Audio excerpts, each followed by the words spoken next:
Why alien engineers think human engineers are completely insane. Alarms scream through the ship before I even open my eyes. Red light floods the corridor.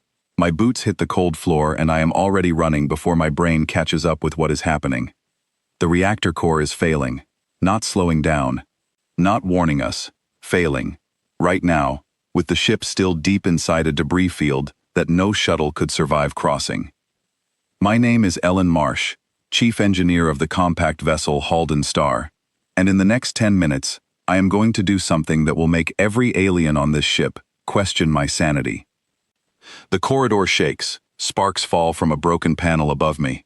I duck under it without slowing down. Behind me, I hear the quick, careful footsteps of Voss, my Vosh2 co-engineer, trying to keep up. The containment field is dropping, Voss says, his voice tight through the comm in my ear. At this rate, we lose full containment in 11 minutes. I know, I say. Protocol requires evacuation of the reactor deck and a full remote shutdown, he says. That takes 14 minutes to complete safely. We don't have 14 minutes. Then we die, Voss says, not as a threat, just as a fact, the way his people always speak. Calm, logical, terrified underneath it, even if he would never admit that part. I reach the reactor bay doors and slam my palm against the access panel. The doors groan open slower than I want them to. Smoke rolls out to meet me. Somewhere inside, metal is screaming against metal. Ellen, this is not a task for one person, Voss says, stepping in behind me despite every instinct his species has telling him to run the other way. Good thing there's two of us then, I say, and I mean it as a joke, but neither of us laughs. Inside the reactor bay, the core housing is glowing a color it should never glow. The containment field flickers, weak and unstable, like a candle about to go out in the wind. If it fails completely, the blast will not just kill everyone on this ship, it will rip a hole through the debris field and send burning wreckage into 6 other vessels, flying in close formation with us, unaware, unprepared, and full of people who trusted us to keep this ship together. The regulator valve is fused, Voss says, scanning the housing with a handheld device, his hands shaking slightly. There is no way to manually override it from outside the field radius. So we go inside the field radius. Voss turns to look at me like I just suggested walking into open space without a suit. That is a lethal radiation exposure, Ellen, even for a few seconds. Not if we're fast, I say, already grabbing the emergency toolkit off the wall. And not if we don't stand still long enough for it to matter.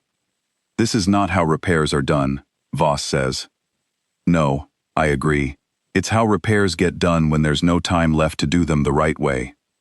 I move toward the housing before he can argue again. The heat hits me first, a wall of it, pressing against my skin even through my suit. My ears fill with a low humming sound, the kind that vibrates in your teeth. I force myself to keep walking. Every second we stand outside instead of inside is a second closer to the core losing containment completely. I reach the valve. It is fused solid, exactly like Voss said, a lump of melted metal where a clean mechanism used to be. There is no elegant fix for this. No calm, careful engineering solution exists for a valve that has already died. So I do not look for an elegant fix. I pull the heavy wrench from my belt, brace my feet against the floor plating, and swing as hard as I can into the fused joint. Voss makes a sound I have never heard a Vosh2 make before, something between a gasp and a warning cry. That will not repair a molecular fusion, Ellen. That will simply damage it further. I'm not trying to repair it, I say, swinging again. Sparks fly. My arms burn with the effort. I'm trying to break it open so the backup line can take over. There is no backup line rated for this pressure. There's one that's not rated for it, I say, hitting the joint a third time. On the fourth strike, the fused metal finally cracks. A thin seam splits open across the valve. But it'll hold long enough. Long enough for what? Long enough for us to get out of this room. The valve groans, a deep sound that I feel more than hear, and then, with a final strike from the wrench, it breaks apart completely. Pressure releases through the fracture with a violent hiss, venting excess energy through a channel that was never designed to carry it, but is carrying it anyway, because right now, It has no other choice. The glow around the core housing dims, not fully, not safely, but enough. Move, I shout, and Voss and I both run, sprinting back through the smoke toward the bay doors as the temporary seal groans under strain behind us. We clear the doors just as the backup containment finally engages, a full 90 seconds faster than the automated system could have managed on its own. The reactor stabilizes with a shudder that rattles the whole deck, then settles into a low, steady hum that sounds almost peaceful compared to the chaos of a few minutes ago. Voss leans against the corridor wall, breathing hard, staring at me like he is trying to solve an equation that refuses to balance. "You broke a fused regulator valve with a hand tool," he says slowly, "based on a calculation you made while running through a burning corridor." "I didn't calculate anything," I admit. "I just knew we didn't have time to calculate anything, so I did the next best thing." There is no next best thing after calculation in Vashtu engineering doctrine. There is in ours, I say. It's called doing something before it's too late to matter. He shakes his head slowly, still catching his breath. "Your people build starships with the same instincts you use to hit a broken machine and hope it listens to you. Mostly, yeah. That should not work as often as it does."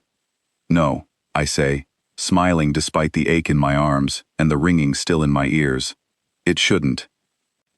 We walk back toward the command deck together, past crew members who are only now realizing how close the whole ship came to disappearing in a wave of fire. Some of them look at me with quiet relief. A few of the Vashtu crew look at me the way Voss did, like they are trying to understand a language that has no direct translation in their own minds. Captain Aldous meets us at the lift, his face pale under the emergency lighting. "Report." "Core stabilized," I say. "Manual override on the regulator valve. We're clear."